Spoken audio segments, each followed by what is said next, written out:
This video today will speak about how you can become a PhD candidate, and I've put together some commonly asked questions asked by my own students. Firstly, what grade do you need to go and do a PhD? It depends, but traditionally a 1-1 or a 2-1 is what you'd need. Some people with a 2-2 go on to do a PhD, but it's more common to see 1-1s and 2-1s. Secondly, do you need a master's degree? Yeah, you're going to need one. It's very, very competitive. And in most cases, people that go on to do a PhD will have done a master's course. Some people do go straight from undergraduate onto a PhD, but this happens usually in the same university. So they excel during their undergraduate degree, they'll get a 1-1, they're a really, really good student.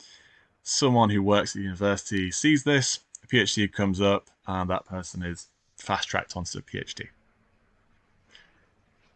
What about your grade for your master's? Well, this again depends on the advert that you read, but normally a merit and above. So you're looking past merit distinction. If you have a merit or a distinction, that'll put you in a good position. People can still pass a master's and get a PhD, but it's like your undergrad really. The higher the better.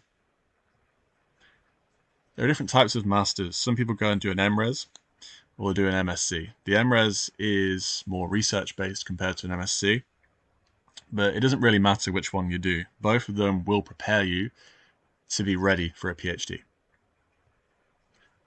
Should you get research experience during your undergraduate degree, during your master's? Yes, you're getting it anyway. You're doing a dissertation, but I would do a bit more, do a bit extra. So even if you're in your first year, your first semester of a course of your undergrad, help out. Try and find stuff that's going on. Get to know the master's students, get to know the PhD students. If they need a hand in their studies, get involved. It might not be a huge responsibility, but if you can put on your CV and your PhD applications in the future that you've been doing stuff, it will look really, really good. Should you get applied experience?